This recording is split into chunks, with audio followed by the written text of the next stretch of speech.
সেজন্য সচেতন হতে হবে। প্রত্যেকেই আপনারা ভালো পরীক্ষা দেবেন এই দোয়া কামনা করি।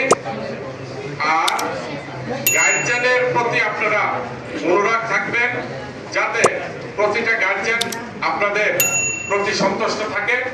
এই কথা বলে সকলের সুস্বাস্থ্য কামনা করে উত্তরোত্তর যাতে আপনারা জীবনে উন্নতি কামনা করতে পারেন, এই কথা বলে আমি আমার কথা শেষ করছি।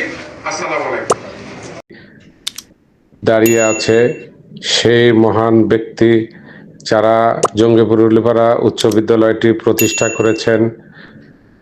তার মধ্যে সর্বজনাব মরহুম আকবর আলী মাস্টার সাহেব, মরহুম মুজিবুল হক দুলু সাহেব, মরহুম আব্দুল কাদের মণ্ডল সাহেব, মরহুম আব্দুল আজিজ আকন্ত সাহেব, মরহুম মহসিন আলী সরকার সহ যারা বেঁচে আছেন, তার মধ্যে ওয়াজেদ আলী সরকার সাহেব।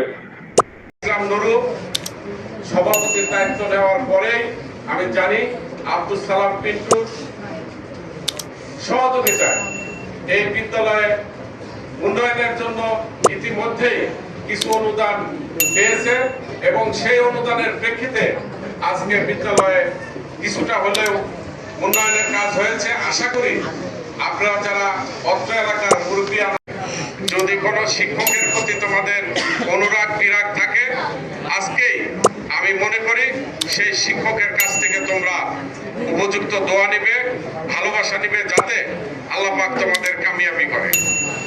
আসলে আর বেশি কথা না বলে, এই বিদ্যালয়টি কিছুদিন পূর্বেও আমি এখানে মিটিং করেছি। কিছুক্ষণ আগে কোনো এক বক্তা বলেছেন যে আসলে আমাদের পায়ের নিচে মাটি সরে যেত, বালু বা পা অপরিষ্কার হয়ে যেত। এই বিদ্যালয়ে অল্প সভাপতি বাবলু ভাই আমাদের মাঝে এসে আজকের অনুষ্ঠানকে আসলেই বেগবান করেছেন, ওনাকে আমি ধন্যবাদ জানাই।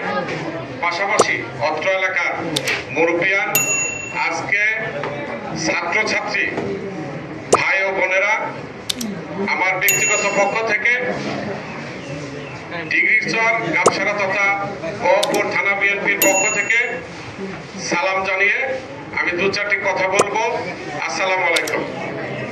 আসলে এ বিদায় চিরবিদায় নয়, যদিও আমরা একটি গণ্ডি পেরিয়ে 5 বছরের এই স্কুলের গণ্ডি পেরিয়ে আমরা কলেজ জীবনে পদার্পণ করব, এই আশা রেখেই তো আমরা আসলে আজকে